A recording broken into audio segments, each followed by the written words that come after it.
Hello and welcome to this process video. As you can see, I'm going to use a die cut, a 12 by 12 die cut from Pretty My Page, and I'm going to try and use up these scraps from my Vicki Boutin Field Notes collection and also some bits from the September kit, the Lottie Loves Paper September kit, sorry. I want to apologise for the lighting in this. I've tried to keep it as true to colour as possible. I've edited it to lighten it up a bit, but the dark winter evenings aren't very kind to us, and I've had to use quite a bit of artificial lighting here, and I'm hoping it doesn't distract too much. It does distract the camera a bit, so it does tend to sort of like go in and out of focus, so I apologise if it does make you feel a bit seasick with the camera going in and out of focus. So as you can see, I'm using Distress inks, and I want to put them behind the floral cutouts of this die cut. So I'm gonna just choose 2 spaces for each colour, and what I've done is taken 2 shades of each colour just to give it a little bit of texture on there. So I'm using the pinks at the moment just to do those, and I'm just gonna smoosh a little bit on. I'm not too worried about the actual blending of these inks. So yeah, you can see the sort of like the circular shape of the pads I use, the foam pads, to apply it, but as it's going to be underneath the die cut, you don't actually see any of that shape going on, so I'm not too fussed about it really.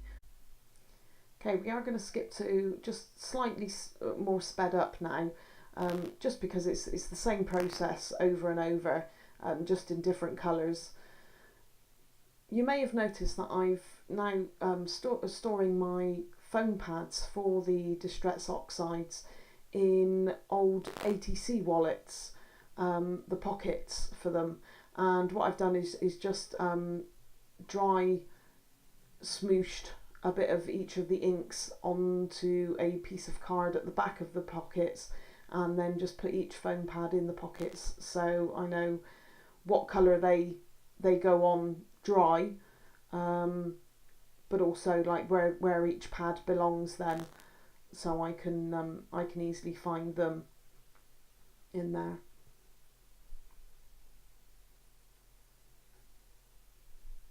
So a bit of darker blue, and then I've just got the greens to go then.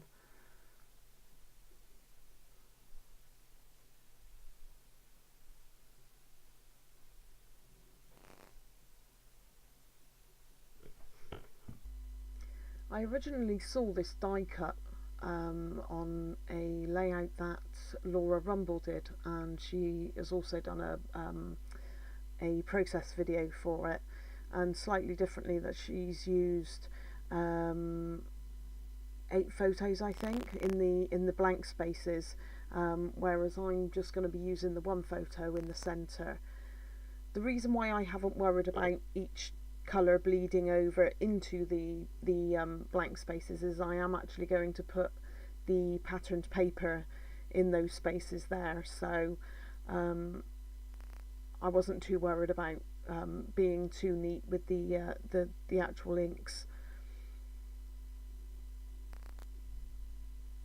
So I'm ready to stick this down now. So luckily the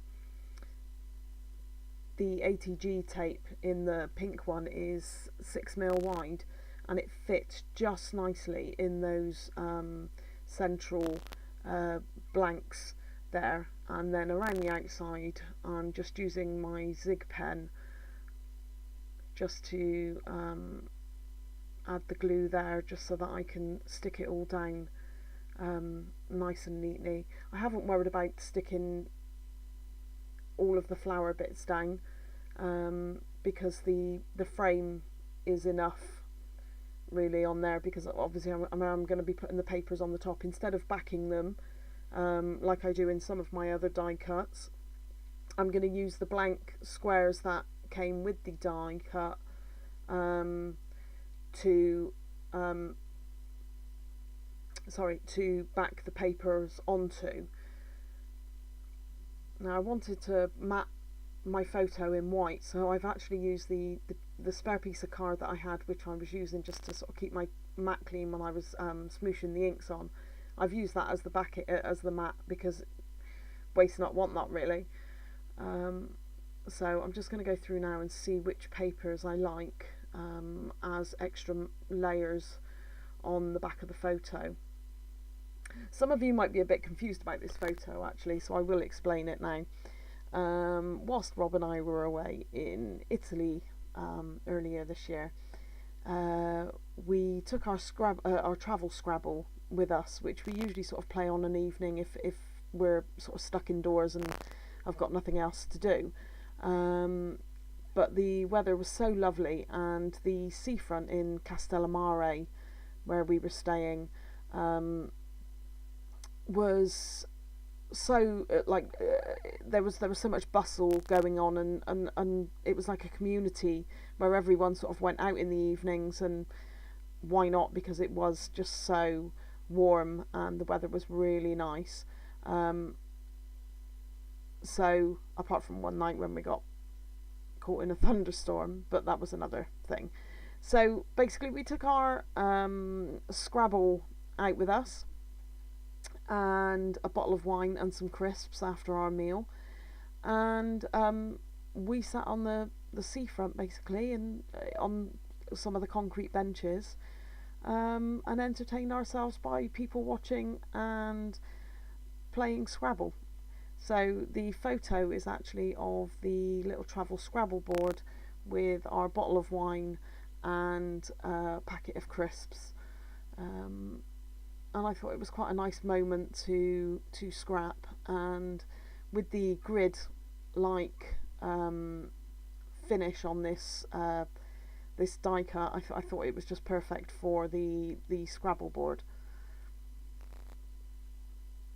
So as you can see, I'm just sort of like checking the placement of the different mats and the grid colours themselves, and I do change a couple in a minute once I've matted the photo, and I sort of work out where I want what colours will go with what.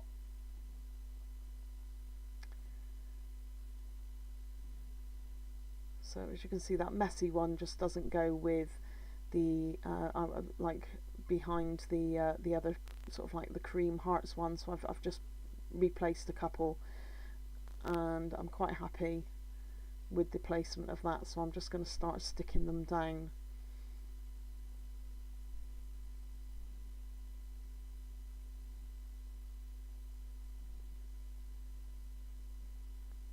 It's quite nice to have them on the outside of the frame, the die cut frame as well, because usually when you back them behind, it is quite a clean image, whereas this one I didn't mind it being on the top. I was going to say a not so clean image, but it is still a clean image, but yeah, I didn't mind them being on the top of the frame, because just the way I wanted this layout to be.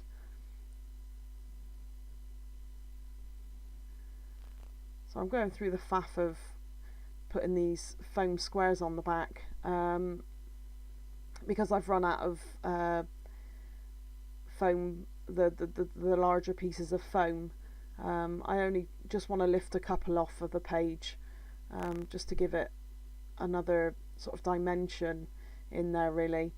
I am going to have to get myself some more foam, because these little foam pads don't really do the job that well. They're all right for little pieces of ephemera and sort of little title pieces or whatever else, but for bigger pieces like this I do need a piece of foam in it, and it means that I can't really pop the photo off the page, because it would take too many of those little foam squares to do that with.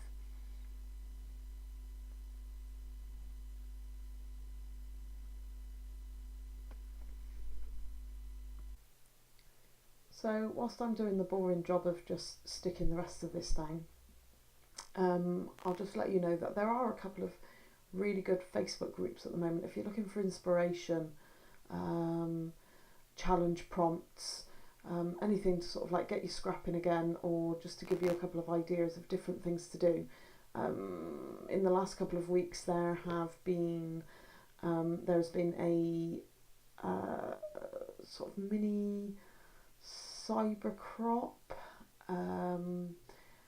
over on the stash busting site. There is also a Winter Olympics challenge going on over in For the Love of Pretty Paper on Facebook, and there's 2 prompts a week going up on that, and I think that's going to last pretty much up until Christmas or just beyond Christmas. So you can get yourself over to that one, and there's loads of challenge prompts with the Winter Olympics as the main theme there, and also the Sketch Saturday as well over on the For the Love of Pretty Paper group as well, which the sketches are usually designed by Laura herself, and they're pretty good as well. So any inspiration you need, pop over to those groups. And of course Lottie loves paper as well. Sarah Jane did have a sort of impromptu cyber crop herself the other weekend, so those challenge prompts are still there if you just want to join in for a bit of fun. The cyber crop has sort of finished now, but it's still all inspiration, isn't it? So as you can see, I'm flicking through all of the ephemera from the September kit and the add-on stock pack that I had, which was the Vicki Boutin field notes. How I've got this much left over, I have no idea at all. I've used so much, and I've made so many pages out of it, but I still seem to, I think it breeds in my little drawer or something. But hey ho, I've still got plenty there to use, and so I'm gonna just layer up a few things on here and go with it.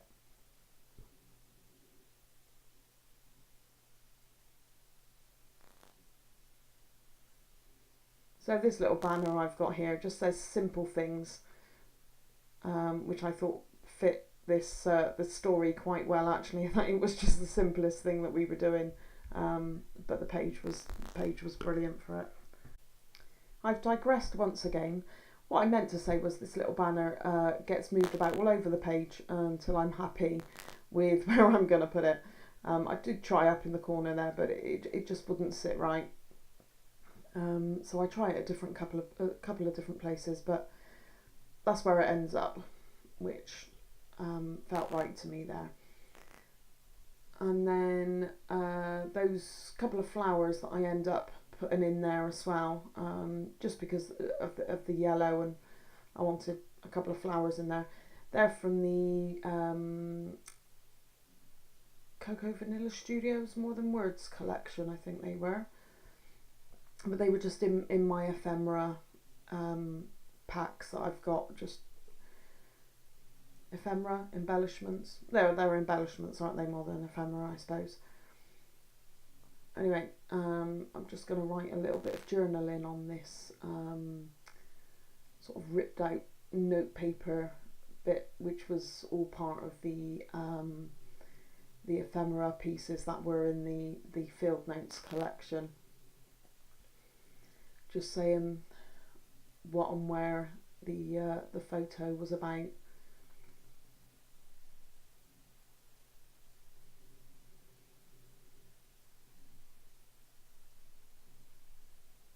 And then once I've stuck that down, I'm just about finished then. And I've just about got enough time to tell you that the new Lottie Loves Paper kit will be with me at the beginning of next week, and I will be back with some more process videos and hopefully sort out some more lighting next week. So see you soon. Bye.